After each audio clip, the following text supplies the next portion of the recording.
Picking out paper can be a little overwhelming, so what we've done is we've broken it down to a couple tips that you can keep in mind when you're deciding which patterns to use and where.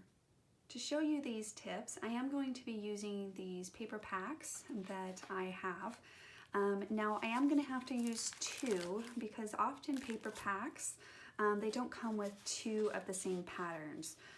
Personally, I like to have my backgrounds match, but if this is something that it's not really your style, then you absolutely can use one kit and probably find what you need in just the one kit. I will also note that this is why we have our layout kits, is what we call them. Basically because the rules that I'm going to be sharing with you will help you use up your paper stash that you currently have. But if you're just getting started to scrapbook or you don't really have a lot of paper, then I recommend checking out our layout kits. These are going to save you a lot of time and allow you to not have to purchase two different kits in order to accomplish a layout of your desire. To get started, we recommend about 5 to 6 double-sided sheets of paper for a 2-page spread, just depending on how many layers you want to use in your design or if you want to keep it simple. But basically what you're going to need is to decide on one main pattern, a supporting pattern, a sheet for your photo mats if you wish to mat your photos, and then 2 background sheets. Now personally, one thing that I keep in mind when I'm looking for what pattern to use as my main pattern really just depends on what pictures or the mood that you're trying to set for your layout. But often you'll look for patterns that have a little bit more color or theme to them. So here are some good examples of maybe what a main pattern would look like. So maybe if I was doing a layout and I really loved the dinosaurs, or my son really loved dinosaurs, then I might want to use this one. Even if there's no dinosaurs in the picture, it's still okay if it's something that really resonates with you or the people in the pictures. Or maybe it's pictures of your little guy outside playing or having fun, and you just really want to set a boy theme to your layout. Or maybe it's of his birthday and you want a fun feel but not really a theme feel, which in that case this one might be really fun. Or even the polka dots could be really fun because it's more general. Personally, I'm going to go with these stars. I really like them. I love the dark blue in the background, and so I'm going to personally pick this one as my main pattern. Now it does look like there are some sentiments on the back, which again, when you use other layout kits, often they do this, which cause you have to question and you lose the double-sided pattern on the back. So if that was the case, you would just kind of want to see if maybe you want to cut one of these out first before maybe you started to cut out any of your borders and accessories. Let me go ahead and quickly look what's on the back of this one. Okay, so there's stars on the back of this one and circles. So then again, you might just want to quickly make a judgment call. If one of these titles work in your favor, then you'll have to make sure to accommodate for that. Okay, so for the sake of being real and authentic, because this is common obstacles that you're going to face when working with other paper packs. I personally do like this one. When you flip it over, you can tell that it's a little bit busier on the back, which you really want to use both sides to be really efficient use of your paper. So I definitely could probably try to make those two work. This one also is really cute. Now I'm going to flip over the back. Personally, I have a hard time using patterns like this. You might have a really creative idea and you might want to incorporate it, but personally I have a hard time using those. So that limits me to just this side as well. So already I can tell that right there I'm going to need probably 6 sheets instead of the 5 sheets, just because I'm not able to use all of the backs and fronts as I would like to. So for the main pattern, I'm simply just going to go ahead and choose the star. I'm going to stick with the one that caught my eye the first time, and I'm going to go with the star. And then for the supporting pattern, you want to pick one that kind of layers, and that's all I do is lay them up next to each other like this to see which one maybe layers nice. And this is a personal preference. We all have different styles and signature touches and all of that stuff. So you're just going to play around. So this is really nice design too, and you can see that blue really helps pop that star. This one kind of gives it a light feel. I kind of like that. So again, not really sure what I'm going to do with the designs yet, but I think I can make a really simple layout still with just these two papers. The only problem with not having things for the bound is I'm not going to have additional blenders, and blenders we usually refer to as patterns that are a little bit more subtle, which help when you're getting to layering accessories or embellishments on top of your borders. So I'm probably just going to pick one more to help me with the accessories. So again, really cute, just really hard to layer all of those together, and you can see that. So you can see how overwhelming this can be, but if you keep in mind the couple rules that we set, which is to pick a main pattern, a supporting pattern. Now, if you don't have the backgrounds that you like, then just pull in another design as if this was the back of that one, right? Okay, so I'm gonna go ahead with those. I really like that pop of green, so I'm gonna go with those. The last decision that you'll need to make is which patterns you want to use for your background sheets. And if you're doing a 1-page layout or a 2-page layout, you'll need 1 to 2 sheets for that. And then also what pattern you want or what color you want to mat your pictures. Often people will pull in cardstock to mat their pictures, but I personally like to pull from whatever kit that I have out. So to start off, I'm going to personally pick out which patterns I'm going to use for my background sheet. This is going to help me make the decision which one or what color to use for my photo mats. So as far as the background goes, you want to keep in mind that probably something a little bit more subtle is going to really help allow the other patterns to pop off of the background sheet. And that background sheet actually sets the mood. So you can see how this kind of feels with that blue as a background.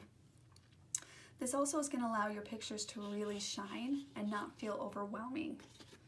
Now let's try this red, because this red is also a great choice, and you can see how instantly that kind of changed the mood of the layers and things of the colors that you already picked out. Another option could be this brown. See how that changed the mood as well. Personally, I'm not sure I like the brown. I don't have a lot of brown in this main pattern that I picked, so it feels like it's not coordinating as much as I usually like. So for me, the brown doesn't work.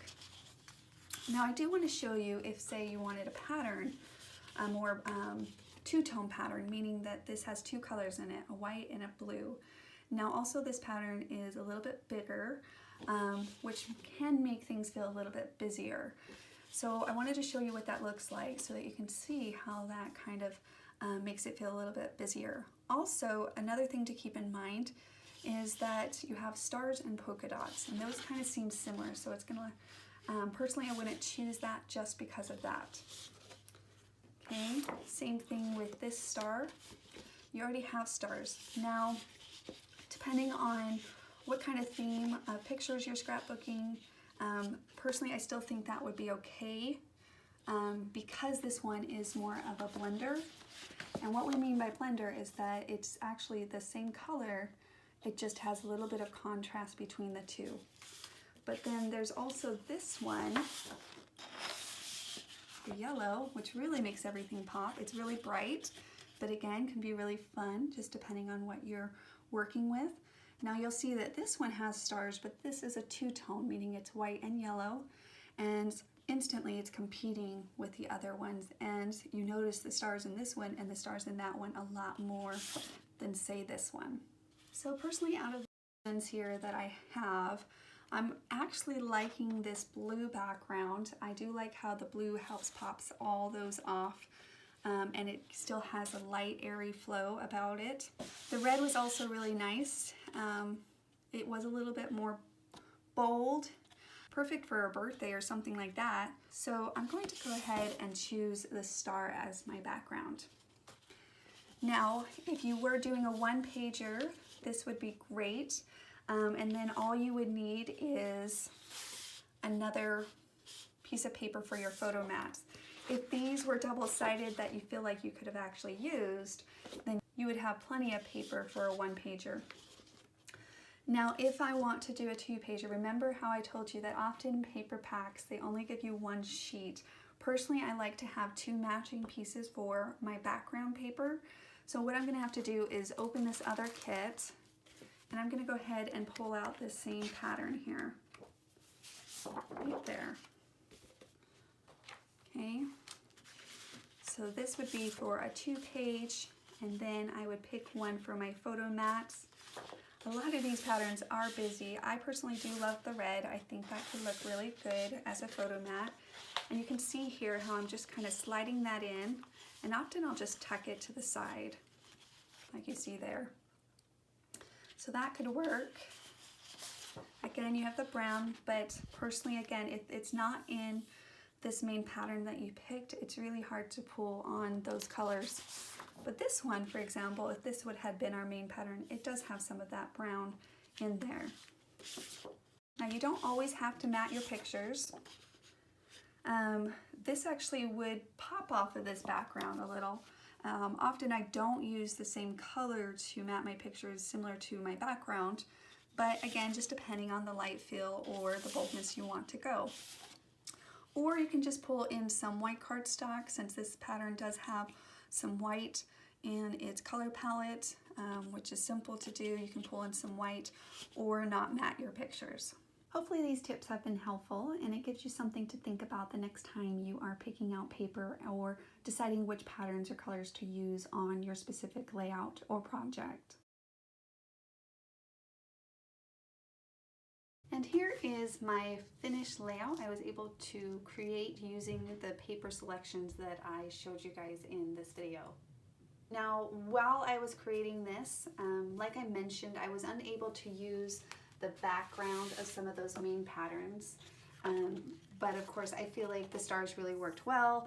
I also had the stripe, but as I was designing, I felt like I needed just a little bit more pop of color, so I pulled in the yellow for some of my accessories.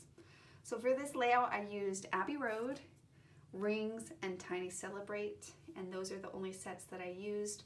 And then I also created this other layout using the paper that I had in that Echo Park paper pack, and pulled in some white cardstock background because all of the patterns in that kit were really busy. I tried really hard to use this blue polka dot pattern. Let me pull that out really fast.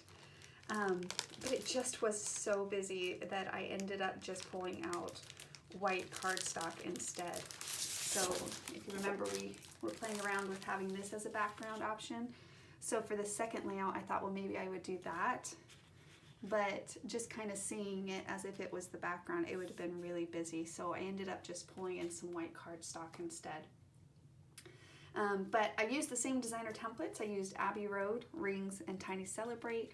And I was able to create both of these layouts from this Echo Park paper pack and this one as well. I still had a pretty good amount of scraps left over, just for the fact that a lot of these patterns I was not able to use the back side. So for example, this pattern had the frogs, which I was not able to take full advantage of double-sided paper in this paper pack. And then also like this plaid pattern, which is so cute. It had the very big car pattern, which I tend to have a hard time with these patterns personally. So I was not able to finish that. So I had quite a bit of scraps left over, but I was still able to create a decent page using this paper pack. Okay, and another thing I want to mention about this layout is that I actually used a design from our idea book number 2. And for me, when I was going to scrapbook these pictures, which are of my son and his 7th birthday, as celebrating him and his birthday, I started to think about what accessories I could use. And we have Adventure, which is a really fun boy one, but it had a lot of theme, and I really wanted something general, just because this was more of, not too themey of an event. It was just us out having a good time. So Rings was a great one to go towards. So I went ahead and opened up the idea book, and I went to the Rings section. And you'll notice that this layout here at the top, right, this one is the same design as the one that you see here. So I have my pictures across the top, I have borders. In this one they use Sunnybrook, I used Abbey Road. I have a ring, some journaling, and then down here I just put the stars.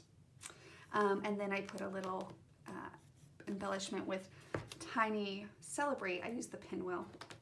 And then over here, pictures, borders, a ring, and a little embellishment. And I just tucked that embellishment down a little bit more. So that is on page 125 of idea book number 2. And then for this layout, I used this sample over here that Debbie designed. And she used Clara Lane and rings, and it looks like some other fun accessories in there. But for mine, I used Abbey Road. I did red paper instead of the yellow like she has here, matting her pictures. She actually did mat her pictures along with doing a little bit bigger of a background color there. For me, I just did 6 inches across since I only had the one 12 by 12 sheet, so I cut it in half and allowed the rings to come up around the edges like so, just like she did. So really easy, came together, couple strips, and that is how I designed that page. So make sure to check out our idea books. They come in really handy. I use them often as well.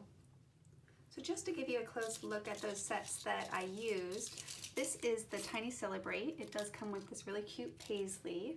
Let me get a piece of paper here so that you can see those designs. Hopefully a little bit more. So you get a paisley, a pinwheel, you get a banner, which makes a really cute banner, a ticket, a couple different sizes of balloons on those. You get another little banner, and then also this fun, it could be a cloud shape. You can put these two together and you can make a cone. You actually could turn this one upside down and make a sailboat, which is a lot of fun. You can layer these two together like so on a page, which I did over on this page. You can see that on this page here. So I just kind of layered those two balloons together. So that is the Celebrate accessories, tiny accessory set, but we also have the accessory size too. So make sure to check those out. If you don't have it, those are the ones that I used. And then I also used rings. So the rings do come with 4 different sizes, but I really want to show you really quickly how the rings are designed. And I'm just going to use rings 3 and 4 to show you, but basically they fit inside of each other like so. So what I would do is I would trace the outside of my ring, and you also trace the inside. And then what you're going to do is you're going to place the other one inside of this one, like so, and then trace the inside of that ring. And you would just keep going depending on how many different sizes that you want. So for this layout, I actually used them as halves, and then I kept that center one as a whole, as a circle instead of a ring. So when I go to cut them out, we always recommend to detach them, right? Kind of detach it from your whole sheet. I'm just going to follow that circle around. Makes it a little bit easier, and then you're going to cut along that line that you traced. Now you can use an X-Acto knife, but what I do pretty much every time is I use them either tucked in or as half rings, or I hide where I cut into the next one. So here, let me show you really fast. So basically when I go to cut the next layer out, I just clip right in, and then I start my next cut. Okay. Now because on this layout that we're specifically looking at right here, I did use halves. So let me show you that really fast. I'm just cutting that out. There we go. And then of course you would ink it as well. But because I only used, I tucked them behind there, then what I did is I snipped it here, and I used that piece there and that piece there, and the same with the other ones. So that is how I use those rings tucked in. Now say you were going to use a full circle on a layout, right? Then you can still snip in, and in the design, if you're working with rings and you want to keep it simple, then when you're creating your layout, what I would recommend doing is I would just hide where you snip. So say I had this on my page over here or wherever, right? Then what I would do is I would take my balloons and have that hide that place that I snipped. So you'll see that in the idea books. So let me give you a close look at that here again. Let's just go to the ring section one more time. And you'll see that right here. So for example, you'll see that the pinwheel is hiding that place that we snipped into. Same thing here. On this layout, it's more of a full circle, but we just have the banner kind of layering over that spot, hiding where we cut it. And then of course you can see some other fun examples with rings, like this one right here. We used it as a circle, not as rings. This is a half ring. It's a lot of halves, but when you do use them full, just keep that in mind. You can just snip in and then hide that snip with just a little tiny accessory of some kind. And then the last designer template set I used was the Abby border. This comes with 3 different designs that you see here, and each of these designs have a side A and a side B to them, and those are the 3 different designer templates that I used with these 2 layouts that I showed you using this paper pack from Echo Park.